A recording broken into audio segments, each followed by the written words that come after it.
Warangal KU VC పదవీకాలం ముగిసింది. ఓవైపు వీసీపై అవినీతి ఆరోపణలపై విజిలెన్స్ విచారణకు ప్రభుత్వం ఆదేశించింది. అయినా పార్ట్ టైం అధ్యాపకుల ఆందోళనలు, స్టూడెంట్స్ నిరసనలతో వర్సిటీ వాతావరణం గందరగోళంగా మారింది. ఇప్పటికే అధ్యాపకుల కొరత, ఆర్థిక ఇబ్బందులు, ఇతర సమస్యలతో కేయూ తల్లడిల్లుతోంది. కేయూలో నెలకొన్న సమస్యలను ప్రభుత్వం దృష్టికి తీసుకెళ్లి వాటి పరిష్కారానికి కృషి చేస్తామంటున్న కేయూ రిజిస్ట్రార్ ప్రొఫెసర్ మల్లారెడ్డితో Ashok face to face. Kakatiya విశ్వవిద్యాలయంలో వీసీ పదవి కాలం ముగియనుంది. రేపటి నుంచి ఇన్ఛార్జి పాలన కొనసాగుతుంది. యూనివర్సిటీ ప్రతిష్టను పెంచేందుకు ఎట్లాంటి నిర్ణయాలు తీసుకోబోతున్నారో తెలుసుకునే ప్రయత్నం మనతో మాట్లాడడానికి రిజిస్ట్రార్ మల్లారెడ్డి ఉన్నారు. సార్ చెప్పండి, ఈ పదవీకాలం వీసీ పదవీకాలం 3 ఏళ్ల పదవీకాలంతో అట్టుడికిపోయింది. ఈ సమస్యలన్నిటికీ పరిష్కారం దిశగా ఎట్లా ముందుకు వెళ్ళబోతున్నారు?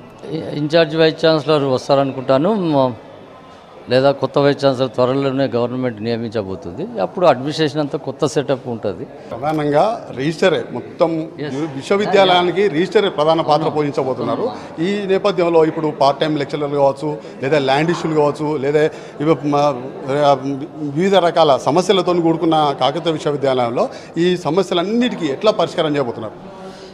With regard to part time faculty members, conversion of part time faculty members to contractuals, అది కొంచెం ఫైనాన్షియల్ బర్డెన్ ఉంటుంది. ఎందుకంటే కాకతీయ యూనివర్సిటీలో స్కాలర్షిప్స్ గత 2-3 సంవత్సరాలుగా స్కాలర్షిప్స్ రాక దాదాపు కొన్ని కోట్లు పెండింగ్లో ఉన్నాయి. యూనివర్సిటీ రన్ కావడమే కష్టంగా ఉంది వాస్తవానికి, టు బి ఫ్రాంక్. ఆ ఎగ్జామినేషన్ బ్రాంచ్ ఎగ్జామ్ ఫీజు తోటి దీంతో మేనేజ్ చేస్తుంది. ఈ హాస్టల్స్ కూడా దాదాపు వాళ్ళు కూడా స్టూడెంట్స్ కొన్ని కాంపిటేటివ్ ఎగ్జామ్స్ రాస్తున్నాం మేము ఖాళీ చేయమంటే కూడా వాళ్ళకు అతి కష్టం మీద హాస్టల్స్ నడిపిస్తున్నాం ఎందుకంటే ఎగ్జామ్స్ ఉన్నాయి, జూన్ ఫస్ట్ వీక్లో ఎగ్జామ్స్ ఉన్నాయంటే. జనరల్గా హాస్టల్స్ సమ్మర్నైనా క్లోజ్ ఉంటుంది జనరల్గా ఎవ్రీ ఇయర్. కానీ ఈ ఇయర్ మేము కాంపిటేటివ్ ఎగ్జామ్స్ రాస్తున్నాం కాబట్టి మాకు హాస్టల్స్ ఉంచాలంటే ఉంచడం జరిగింది. అవి ఎగ్జామినేషన్ బ్రాంచ్ నుంచి ఇక్కడ నుంచి కొంచెం మనీని డైవర్ట్ చేయడం జరుగుతుంది. రెండో విషయం ల్యాండ్స్ గురించి మాట్లాడారు. అప్పుడు లాస్ట్ ఈసీ సబ్ కమిటీ ఉండే, ల్యాండ్స్ సబ్ కమిటీ వేసారు పోయిన వైస్ ఛాన్సలర్ సార్ రమేష్ గారి కాలంలో కూడా కొంత ల్యాండ్స్ కమిటీ ఉంది.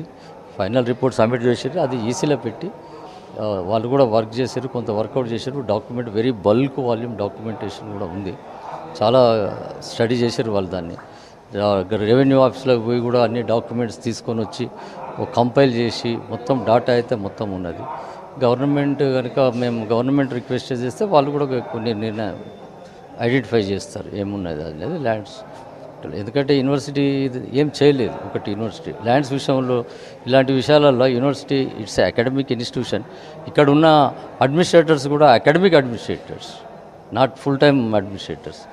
ఇవాళ మార్నింగ్ కూడా ఇప్పుడు క్లాసులు తీసుకోవాలి, వచ్చి ఇట్లా ఈ పనులు చేయాలి. ఇప్పుడు పార్ట్ టైం వాళ్ళతో చర్చ జరిపాను, వాళ్ళను ఏం నిర్ణయాలు తీసుకోమని చెప్పారు సార్? ఇప్పుడు ఇది ట్రాన్సిషన్ పీరియడ్, కంప్లీట్గా డిసిషన్ తీసుకోలేము. ఎగ్జిక్యూటివ్ కౌన్సిల్ కూడా truncated executive council, full ప్లేజ్డ్ executive council లేదు. ఫిబ్రవరి 5th రోజు జరిగిన ఎగ్జిక్యూటివ్ కౌన్సిల్లో కూడా ఆనరబుల్ ప్రిన్సిపల్ సెక్రటరీ వెంకటేశ్వర గారు ఇది ఫుల్ ప్లేజ్డ్ ఎగ్జిక్యూటివ్ కౌన్సిల్లో వచ్చిన తర్వాత తీసుకుందాం అని అన్నారు. తర్వాత మార్చిలో సింగిల్ ఎజెండాతోటే జరిగింది, మార్చి లాస్ట్ వీక్లో ఓన్లీ బడ్జెట్ మీద. కాబట్టి ఫుల్ ఫ్లెడ్జ్డ్ ఎగ్జిక్యూటివ్ కౌన్సిల్ వచ్చిన తర్వాత దాని మీద నిర్ణయం తీసుకోవచ్చు. ఇది చాలా మేజర్ డిసిషన్. అది దీన్ని పరిష్కారం ఏంటి సార్? పరిష్కారం అంటే గవర్నమెంట్, ఎందుకంటే రిక్రూట్మెంట్ చేయాలి. రిక్రూట్మెంట్ చేస్తే కొంతమంది యాడ్ అవుతారు. చాలా ఖాళీలు ఉన్నాయి మా దగ్గర. అన్ఎంప్లాయ్మెంట్ అనేది కాకతీయ చాలా మేజర్ ఇష్యూ. అంటే really the universities are shouldering unemployment problem. University మీద పడుతుంది అన్ఎంప్లాయ్మెంట్ ఇష్యూస్.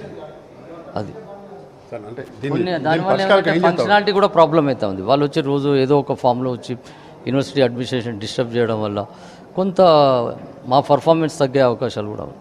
కాబట్టి ఇమ్మీడియట్గా గవర్నమెంట్ అటెండ్ చేయాల్సింది ఏంటంటే రిక్రూట్మెంట్ చేయాలి. అదొకటే సొల్యూషన్.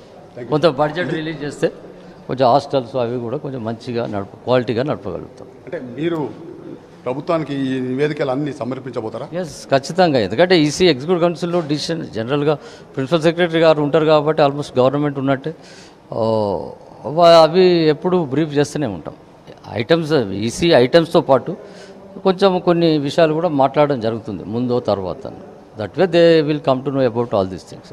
Okay right. ఇది పరిస్థితి. మొత్తానికి కాకతీయ విశ్వవిద్యాలయంలో ఉన్న సమస్యలన్నీ ప్రభుత్వం దృష్టికి తీసుకెళ్లి ఇక్కడ ఆర్థిక సమస్యలతో పాటు అధ్యాపకుల సమస్య కూడా వివరించి ఇక్కడ మొత్తం పోస్టులను భర్తీ చేసే విధంగా ప్రభుత్వం దృష్టికి తీసుకెళ్తానని చెప్తున్నారు. వీడియో దర్శకులతో అశోక్, బీసీ న్యూస్, వరంగల్.